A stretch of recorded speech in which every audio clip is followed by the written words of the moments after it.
cross culture antara negara Indonesia dan Amerika di kehidupan sehari-hari. Salah satu contohnya adalah di mana orang Amerika yang menunjukkan betapa nilai privasi sangat penting adalah bagi orang tua dan anaknya yang tidak pernah memasuki ruangan atau kamar masing-masing tanpa mengetuk terlebih dahulu. Budaya mereka mengajarkan bahwa setiap orang memiliki kebutuhan dan kesukaannya masing-masing sehingga orang lain pun harus menghargai hal tersebut dengan tidak begitu saja melangkah ke ruangan pribadi orang lain sekalipun mereka adalah satu keluarga. Selain itu, orang Amerika tidak terlalu suka ketergantungan kepada orang lain. Misalnya ketika mereka sedang sakit pun, mereka tetap menginginkan waktu untuk diri mereka sendiri. Ketika orang Amerika sakit, mereka menghabiskan waktunya sendirian di kamar. Ketika temannya yang berasal dari Indonesia mengetahui bahwa dia sedang sakit, otomatis temannya menelpon 3 kali sehari untuk memastikan bahwa dia baik-baik saja. Bagi orang Amerika, telepon itu justru sangat mengganggu.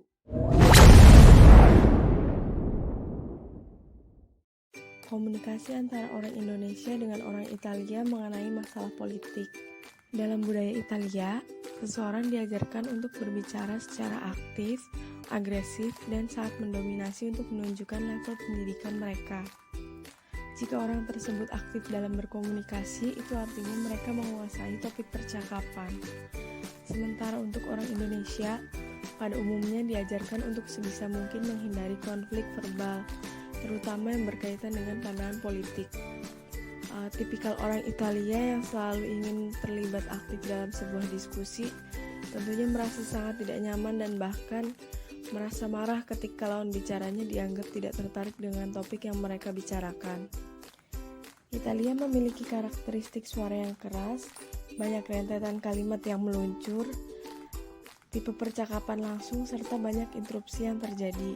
Berbeda dengan orang Indonesia yang tipikal percakapannya memiliki karakteristik kesopanan, tipe percakapan tidak langsung, ada banyak jeda, serta sedikit interupsi karena percakapan dilakukan bergantian.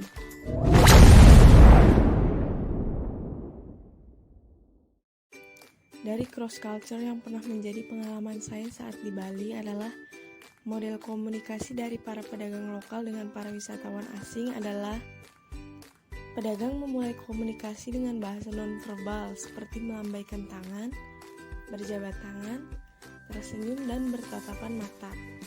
Pedagang lokal menggunakan kalimat bahasa Inggris yang pendek dan tanpa melihat pola bahasa Inggris yang benar.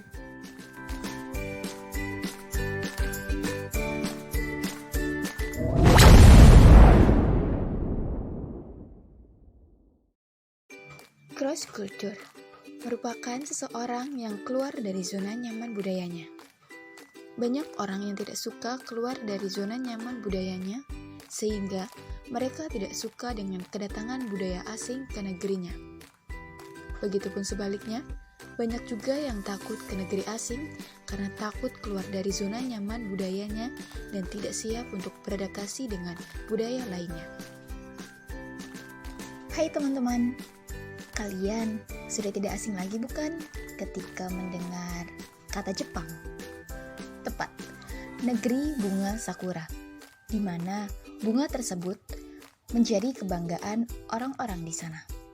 Tetapi, apakah kalian pernah mendengar perbedaan cross culture di Indonesia dengan Jepang dalam segi pekerjaan? Baik, jika belum, yuk simak baik-baik.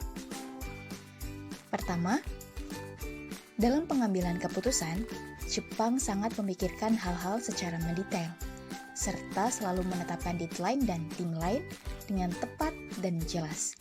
Sedangkan di Indonesia, lebih mengefisiensikan waktu, agar tidak terbuang sia-sia, dan kadang dalam pengerjaannya tidak sesuai batas pengerjaan atau molor.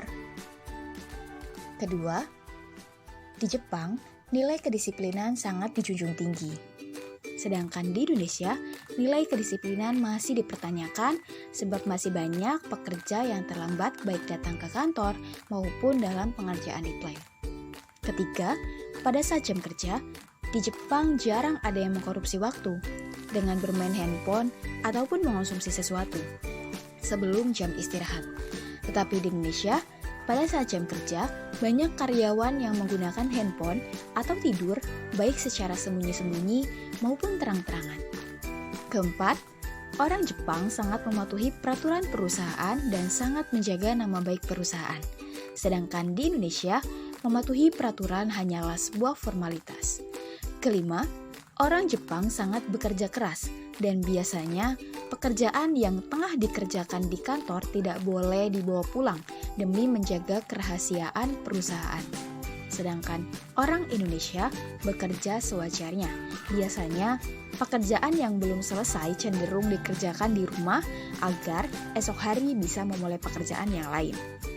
Nah, teman-teman, itulah 5 perbedaan yang ada di Jepang dan di Indonesia dalam segi pekerjaan.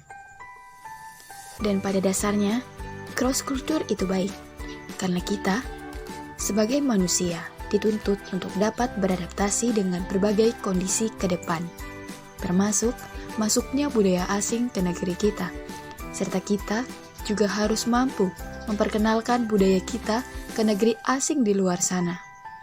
Indonesia itu indah.